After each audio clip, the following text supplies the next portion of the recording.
Hey everyone. Um, this is the family reviews. I guess we're calling it Sunday dinner now. Um, I like that. yeah, I'm yeah. dinner. Mo Monday dinner? Like Sunday. Monday with an M? It's Oh, Sunday, okay. Justin. Yeah, Today. yeah. Um, That's what I was thinking. I was like, wait, Monday dinner? It'd be Why? funny to call it Monday dinner yeah. and have it be on Yeah. Sunday. Time is a construct, guys. So, Very, Yeah, very true. much so. If I've learned anything.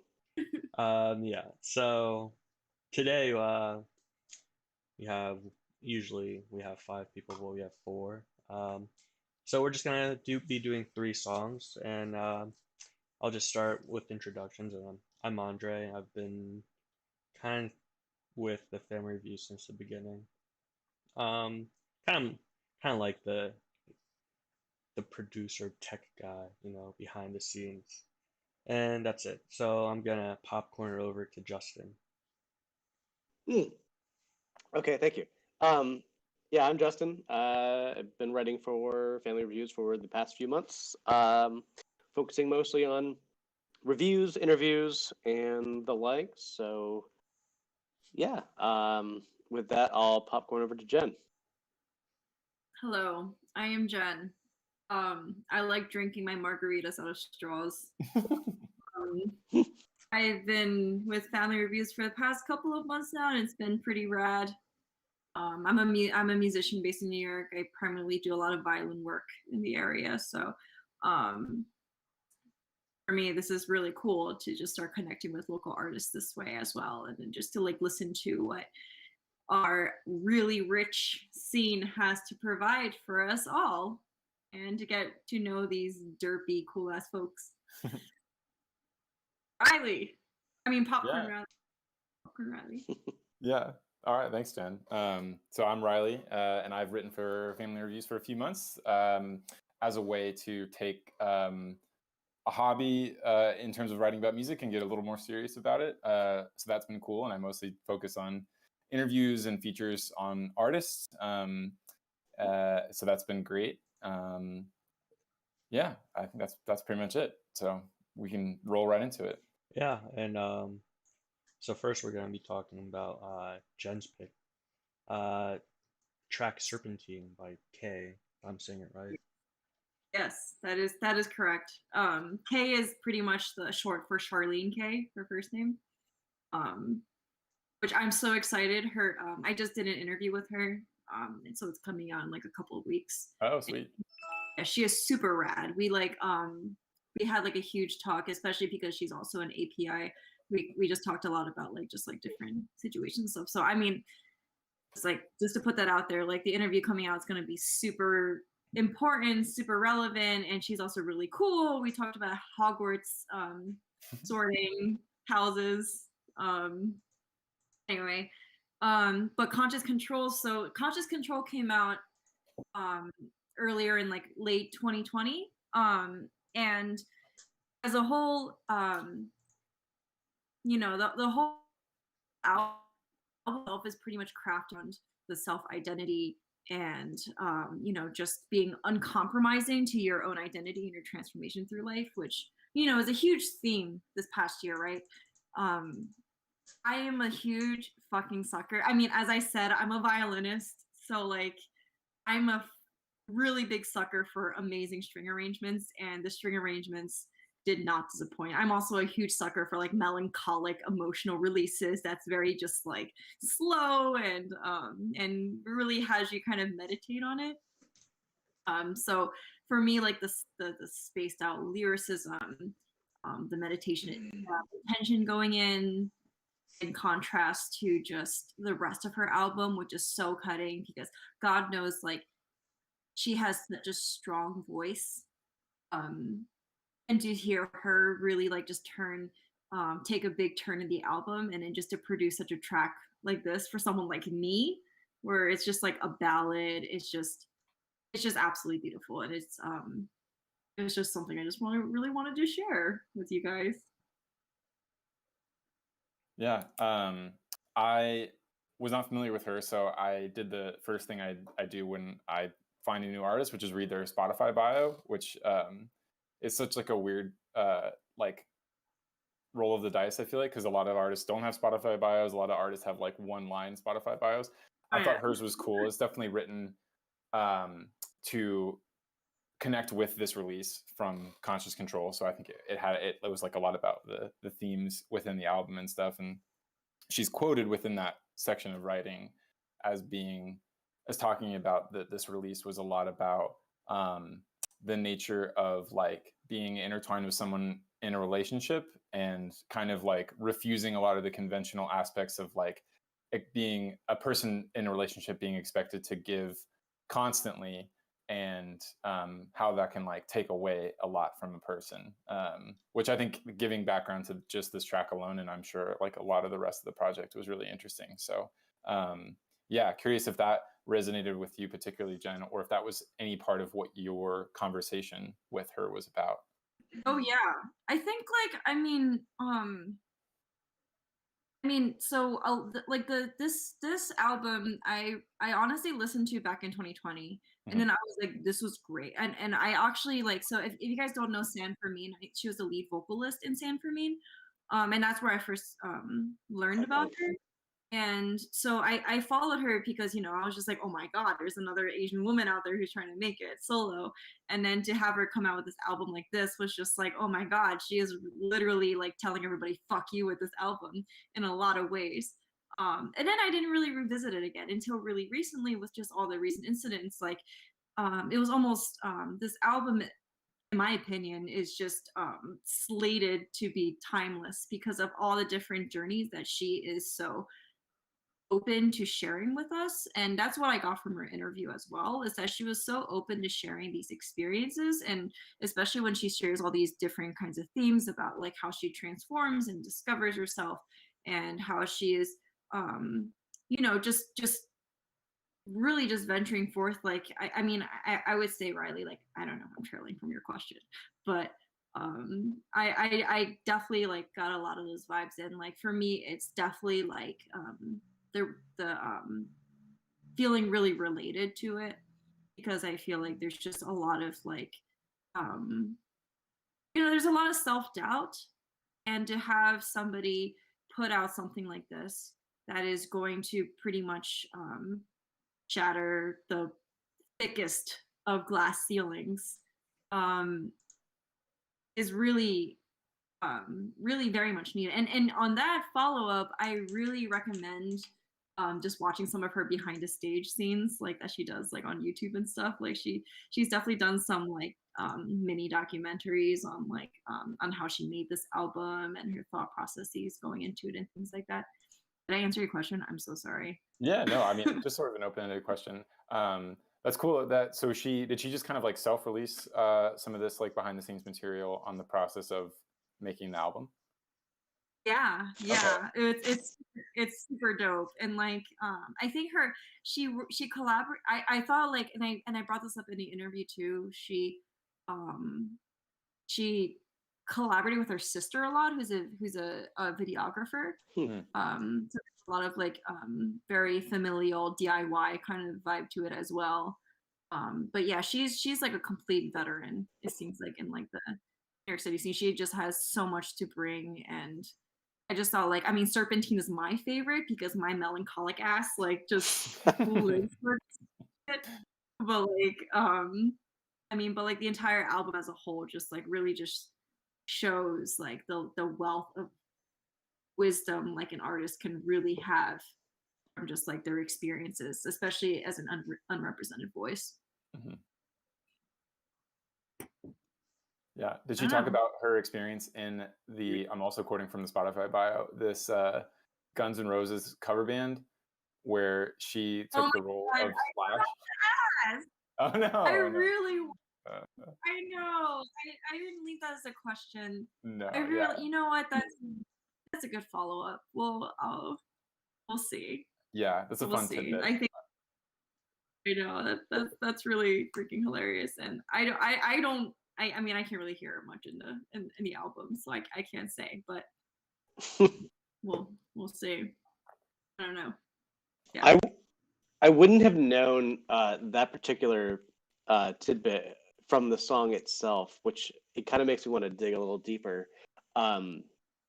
because actually I wasn't familiar with the Spotify bio. I didn't check it out beforehand, but I kind of flipped through a few of the tracks. But when I landed on this one, just to kind of focus on it, I was really taken aback by a lot of the emotional weight of it. I guess, yeah, I mean, melancholic definitely for sure, but the string arrangements I definitely noticed right off the bat. It was really just gargantuan and lush, and it kind of reminded me of something of um like when I hear stuff like this, it always takes me back to some of the stuff that like John Bryan would write in or like arrange in certain productions. Like I'm thinking of like Fiona Apple's like Extraordinary Machine or like Mhm. anything off of Late Registration, like Yeah. that kind of like that like really heavily like this big swells of strings on this, and it really was like kind of a gut punch, even in just like the melodic sense.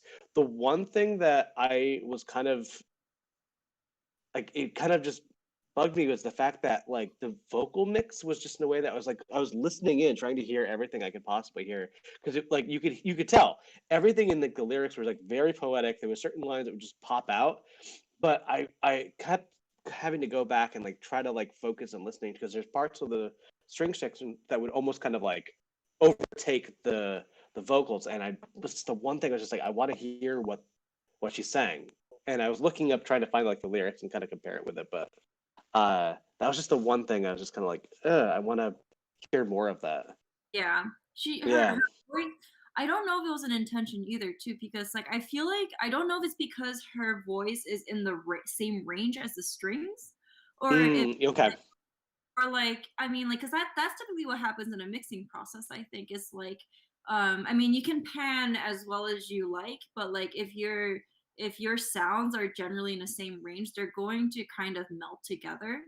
So I'm not sure if that I noticed that too. And I didn't know if that was like kind of intentional too, because the whole song like Mm. felt like you're kind of melting in within each other. Um, Yeah. Yeah. like I don't know either. I mean like that was yeah, I definitely noticed that as well. And That's I'm the not one thing. Otherwise, it just yeah. There was a lot that I still feel like I would need to digest with like a few more listens because I really was taken aback just by the instrumentation and just the whole build up and kind of the delivery of the whole piece was just really like just a it just felt very impactful in a way that like the kind of the chord progression in the beginning and just the way it's kind of like built as a song feels very anthemic in a way that I just you can kind of hear it and you're kind of like, oh, this feels like there's something about it that feels immediately familiar, but in a way that seems like um I always kind of connect it back to like you hear it and you're like, oh, this is feel like that's something I should already have this is a sound that like should be already its own like I don't know how to describe it. Like it's like when you hear it, it's instantly it kind of just kind of clicks with you. It's just the progression that was in the beginning. It just felt right. You know, I mean, like there's this the way it starts to unfold. It just feels just like very anthemic and just very like okay, this automatically just feels very good. I don't know how else to put it into words. it's Yeah. just like for me the familiarity just felt so relatable, you know? Mm. Like um she like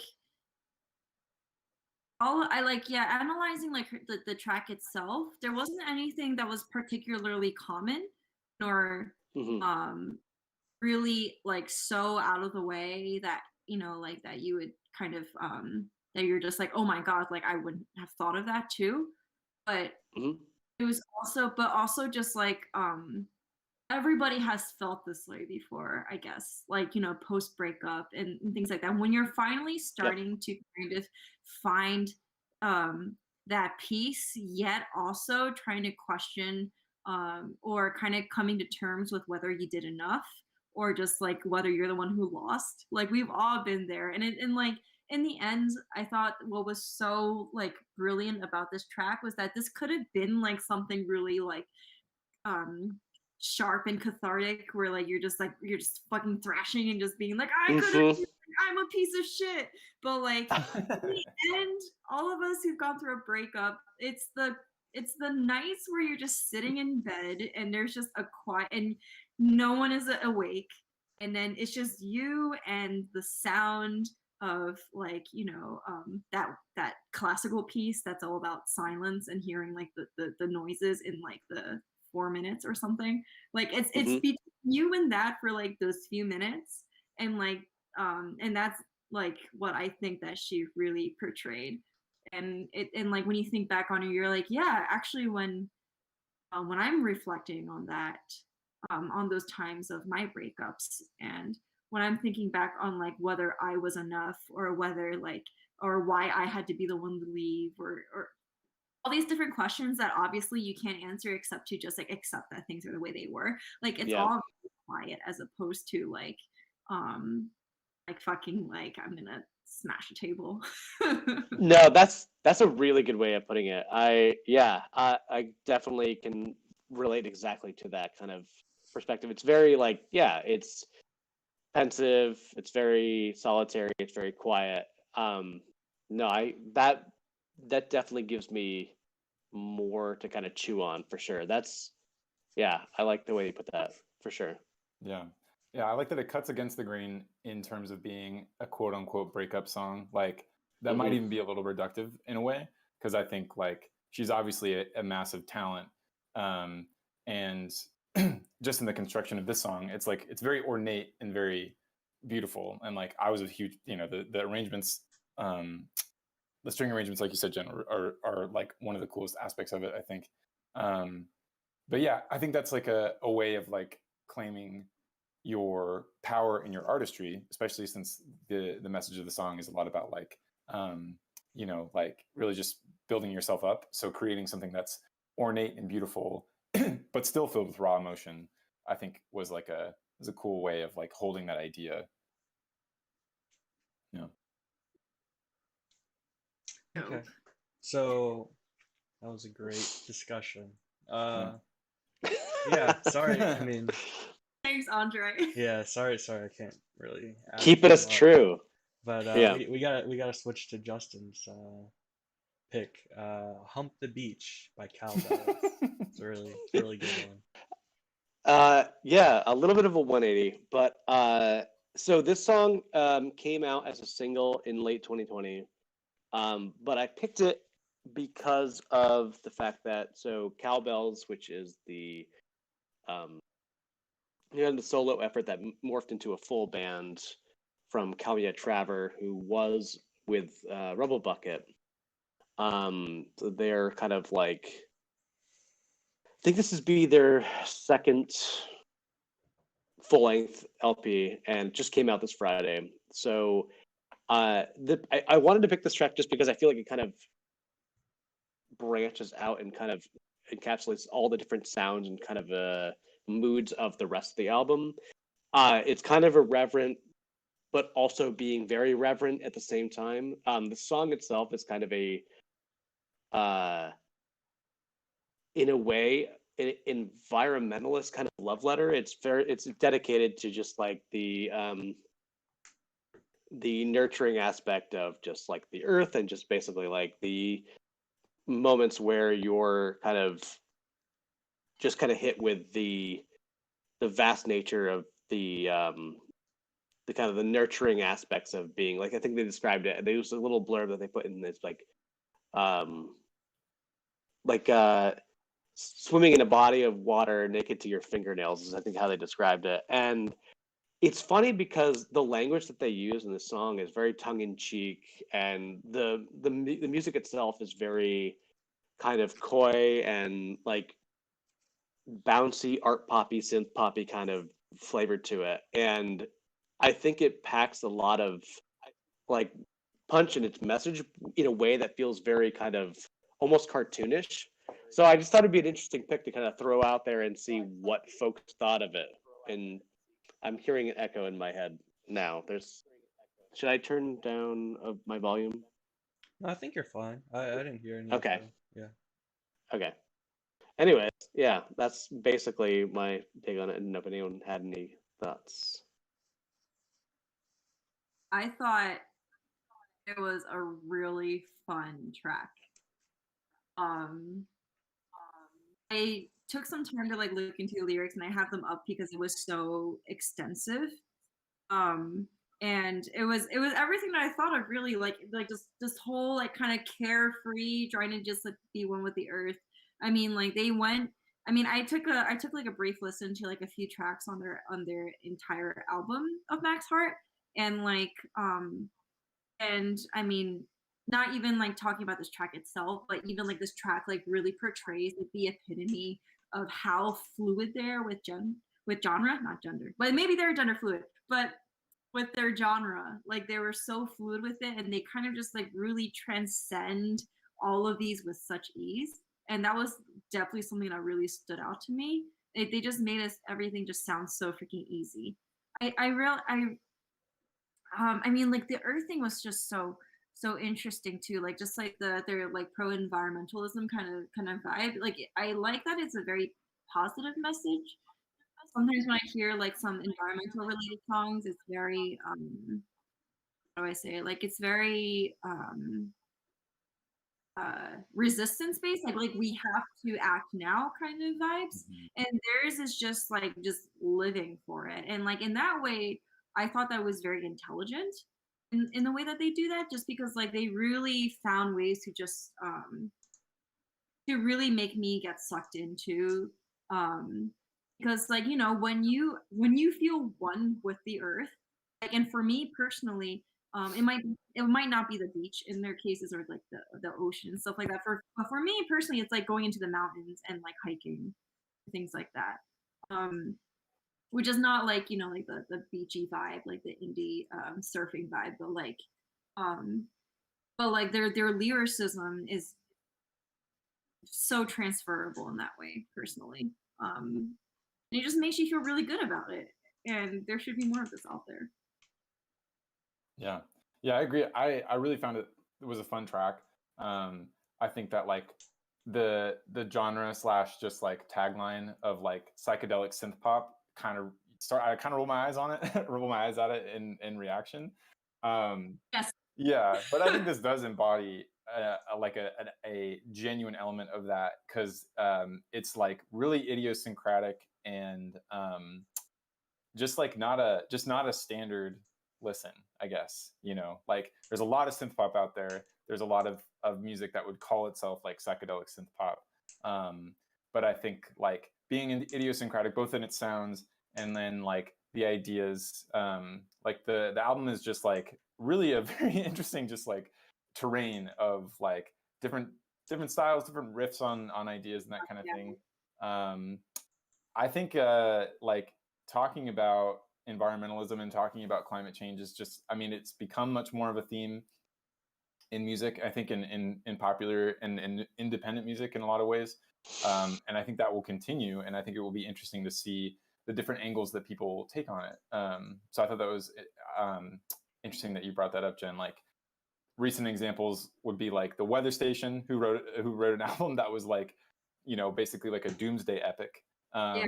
And then this one, which is certainly more lighthearted and like a celebration and appreciation of the earth. But I think like you're right, Jen, that a lot of the conceptions that we have of like quote unquote environmentalist music is like hippies playing acoustic guitar to prevent like a corporation from taking down like a particular tree or something like that. Which like music as protest is obviously important, but I think expanding the definitions of what environmentalist music can be is pretty cool, and I think that'll be an interesting trend, like going forward into the Roaring 20s, as they are starting to be called.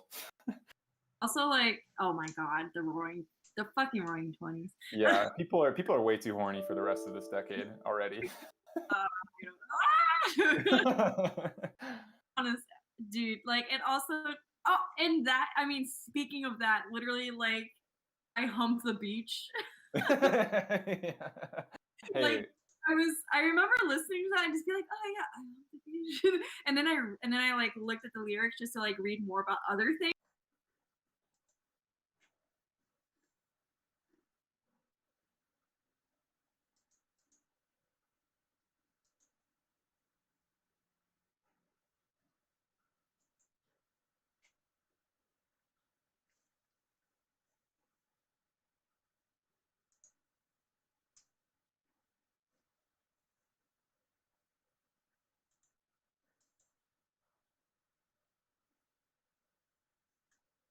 Oh, oh, yeah. Oh, yeah. That really confused me. Um,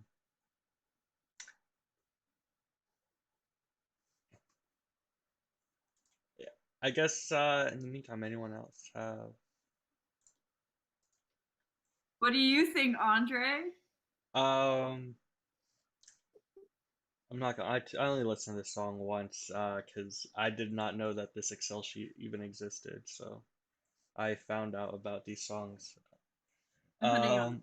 Yeah, like probably like an hour before we had to stream. But now this is a lot. I don't know. Yeah, no, nothing but excuses for me. And Justin is back. Yeah, that's all right. I was pretty behind and last minute overall Oh, this week. uh-oh. Is he back? Oh no, Oh, he's he's gone. gone. That's okay. Oh, he's back. Oh, Oh, he's gone. no. He's gone again. Oh, he's back. No, Justin. Sorry, God, Justin, again. stop teasing us like this. No, Oh, Justin, Wow.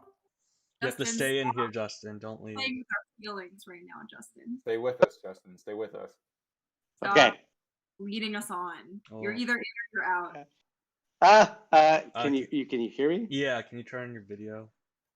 I'm trying to get back to that. 1 second. Oh, let As me anyone watching see. the stream can now see, if they understand OBS, they can understand how I've set up this All right. this stream. Hello.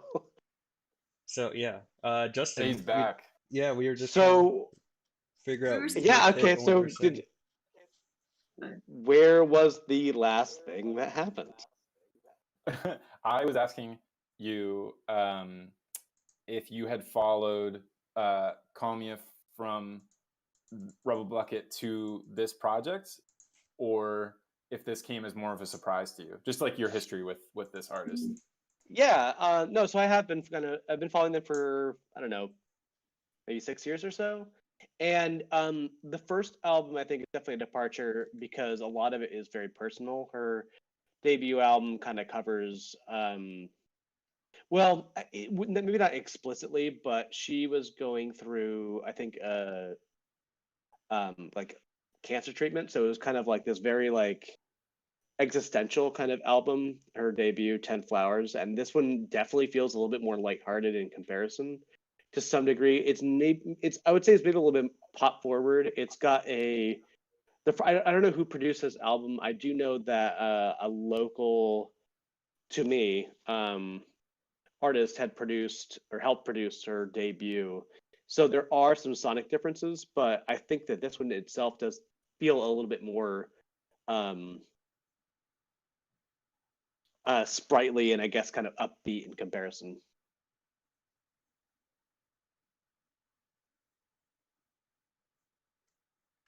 Okay, Right on. yeah. Okay. I guess with I all don't know, there's that out of the way, we'll go to Riley's pick. The fifth member of the live stream. Yeah. Yeah, sorry, I was distracted by the cat. Who is this, Jen? This is Mello. She's the fifth reviewer. She'd like to say that she also relates with the environmentalism. She raised her hand. Yes, to say, oh, you'd like to leave. Goodbye. Yeah, camera shy. Yes. Cool. Yeah, we can go to my pick now, which is from this project called Brass, which is a collaboration between More Mother, who's an artist from Philadelphia. So bending the rules a little bit, but I was brought to it through actually a friend recommending it to me because this friend knows that I'm a fan of Billy Woods, who's the other half of the project. And Billy Woods is part of the greater New York underground rap scene. He kind of appears on everything, and him and another artist, Elucid, have a project called Arm & Hammer, which just released another project on Friday, which I considered picking. The project is called Haram. It's definitely like taken over New York rap Twitter the past few days, but I haven't really gotten a chance to like dive into it fully enough, so I decided to hold off on that one. But yeah, a friend recommended this track to me, and the title was the first thing that grabbed me. It's called "The Blues Remembers Everything the Country Forgot," which, as someone who was like brought up listening to the blues a lot, and also I took a class in college, like studying the history of American music, basically from like the early blues forward. I thought that one sentence like really condenses. There's like a lot that lives within that sentence, so it seemed like a really interesting concept to me. And I'm honestly still unpacking the song after having been aware of it for a little while. But I see it as like a pretty radical statement within the greater project, and a really cool showcase of both artists' styles. And yeah, Billy Woods I've listened to for a few years now. Have either of y'all ever like really locked in with like a particular artist or a particular album while reading a book at the same time, and then you kind of have them like pretty intertwined in your head? I'm just Yeah. curious. If you have that experience. Absolutely. Yeah. So I have that with Billy Woods's kind of the project he's most well known for, called Hiding Places, and this book Cherry, which was recently made into a really bad Apple TV movie. But the book, Wait, but what was the movie? What was the movie? the movie came out like a couple weeks ago, and it stars Tom Holland, who's plays Spider-Man. Pretty that bad. Yeah, I don't know. I haven't watched it. So I guess I'm not. Okay. I'm not one to say. I'm not one to say. Yeah, Riley, I'm full of shit. So, This is lowering but your anyway, credibility as a the reviewer. book. Moving past that, the book is about. The book was written by a guy, I think, while he was in prison. At least like the initial drafts were written while he was in prison, and the book is, I think, semi-autobiographical, and it's essentially about a guy who grows up in Cleveland and goes to Iraq when he enlists in the army, comes back and is obviously dealing with the trauma from that, and gets addicted to painkillers and gets addicted to heroin and starts robbing banks to like fund his addiction essentially. And like the combination of Billy Woods and that book just like really are like completely interlocked to me. So anyway, just sort of reflecting on that like type of phenomenon. But yeah, that's I don't have a whole lot of thoughts on the song other than that. I think that like it's like a radical piece of art, and I was very into it. So I have never heard of War Mother and Billy Woods coming into this, and I think I have yet to really research. All I've really done is just unpack this song and like some of the collaboration tracks that came like around it. Mm-hmm. But maybe you might need to give me a little bit more background on that, like outside of this of our little show. But I thought that I mean, this is also just sort of echoing what you just said, but the title was just everything.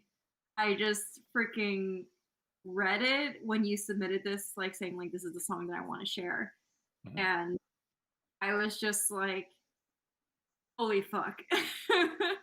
I was like, oh my god. And it didn't just end with the title too. Like everything in the lyrics, like not only like I mean, there is in my opinion at least, like um everybody is always striving to kind of like come up with very radicalist lyrics to portray like these different kinds of like situations, right? Like it's like I mean to be fair, it's been in the spotlight now, like in the media, like regarding racism and imperialism and everything in between, and like the protests and like white supremacy and just really taking advantage and exploiting like the culture that America was really brought on. And this was one of the singles that just like had me completely captivated from the beginning. It was both poetic and cutting. It was raw yet it had some level of ambience in it. I would even argue, like there's just some level of it that has you kind of in a trance a little bit. And the opening line, just like, "Are these your dreams of violent memories?" I was just like I was like, fuck. I mean, as an Asian American, this is literally happening within the last couple of weeks. And so to have like you bring this forth and then like just like the following lines that followed, they were just like punch after punch after punch. No line was left wasted or none of it was a filler. All of it was literally either an anecdote of how you were responding to your rage or your frustration, or it's just like or it is just like a just an explanation of just like what America has done with the underrepresented and discriminated populations of Black community at large. It was just like if there's anything that I mean, I am also really stretching it right now, but I love our picks tonight. Just anything from the breakup to the environmentalism that is like using like very radical words, also such as like humping the beach and things like that, to just this. And I'm so glad that we're ending the night with a song like this, because I feel like it just ties everything together about like what really matters the most in the end, which is just like everybody like being seen as a human, and as humans what our duty is to other humans. And I think like your song, Riley, is what just carried it to the finish line. Welcome to my TED Talk. Well said, Jen, as always. I think the song itself, having listened to this album a couple times now, is a good kind of focal piece of the message. I feel like the message of the album and the kind of aesthetic of the album itself. I do like appreciate the kind of ambient jazz element that comes into this from a production perspective. And as Jen, as you were saying, like no line is wasted at all. It's very measured. It's very thoughtful. Everything kind of feels like it's basically just kind of laid out very well and very just like intentionally. And I think that for this particular track, the coming so early on in the album really sets the tone for the kind of like dire but like kind of there's like a nugget of hope that's in this album. I think that is kind of represented in this track too, in terms of its way of being self-empowering and being very like completely unapologetic. It's a really like deep, rich, to use the phrase again, gut punch of a song.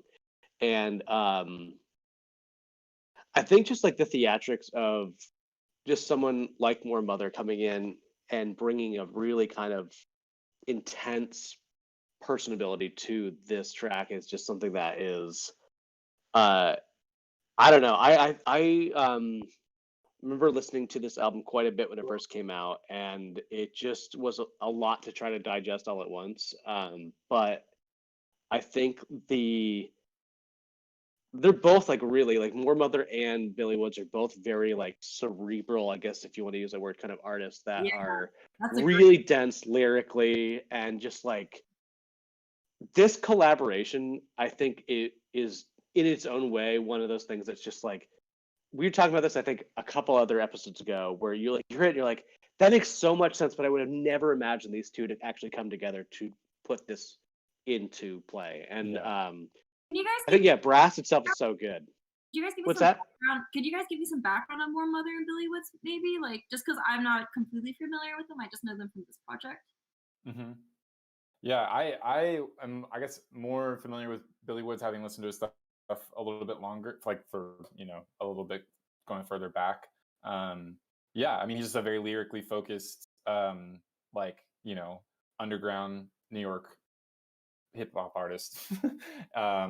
And More Mother, I think, is originally from Maryland, but it's now based in Philly.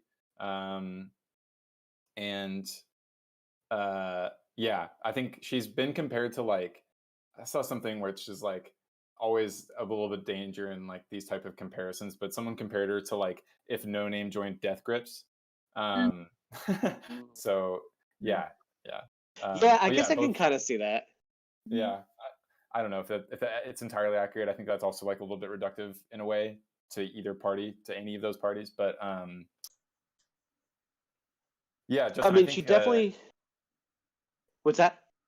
I was I don't know exactly where I was headed. I think you were in the middle of Oh. a thought. No, I was saying like I mean some of other of more of others projects have lent they're more like in the kind of noisier but like kind of jazz avant scene, I guess. Mm.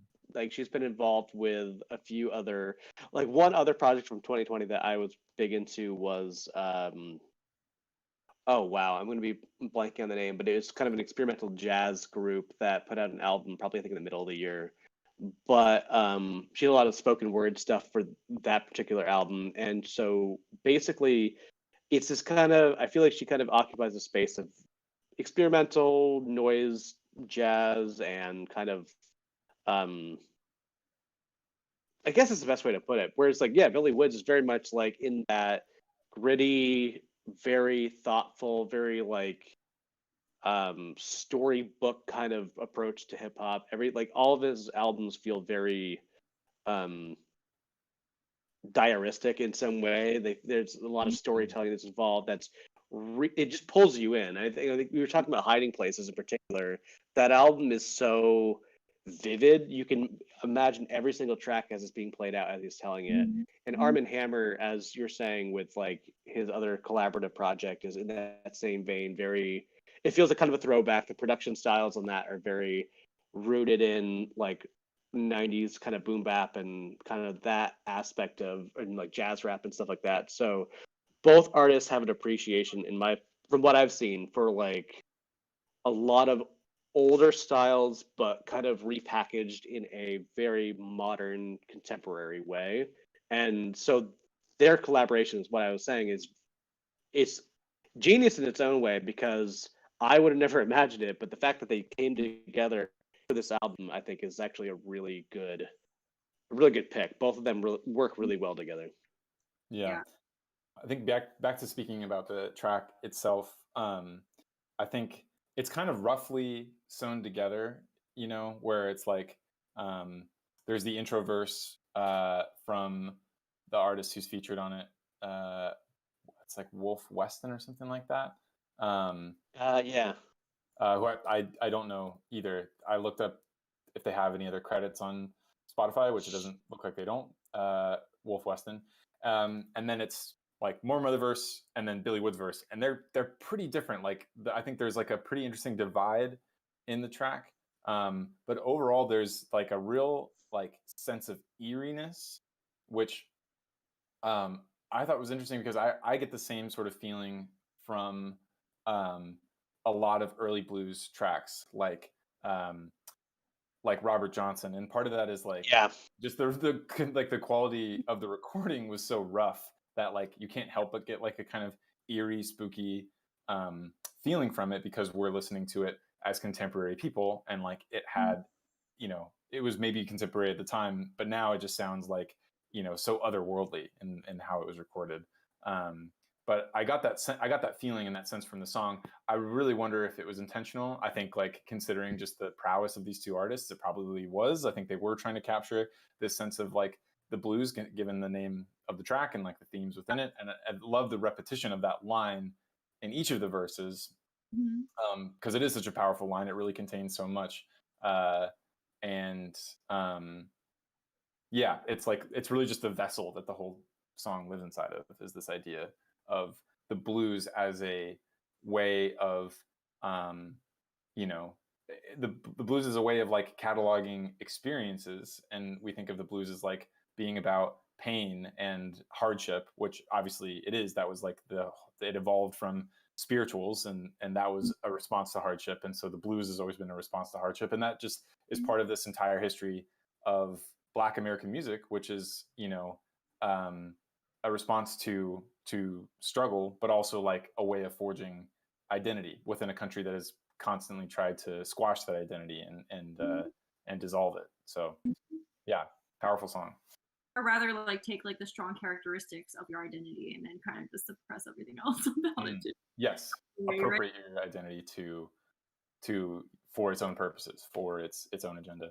Absolutely. And like I mean, to your point, Riley, too, like the I mean, like the black and white kind of lyricism that they have too. Like I believe the first half was narrative driven, and then the second half was completely imagery driven.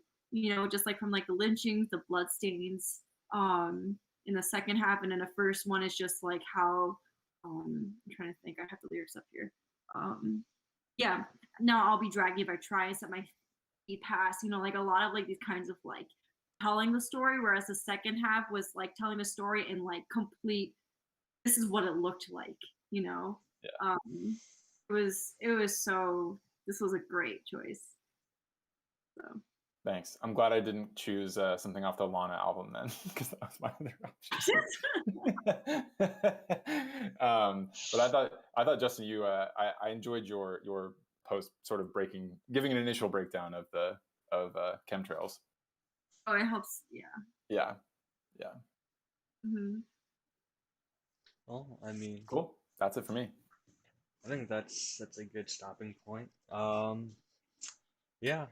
Thanks everyone, whoever watched us live, and thank you if you're watching it recorded. Once again, this was Family Reviews Sunday dinner, and I'm Andre. That was Jen.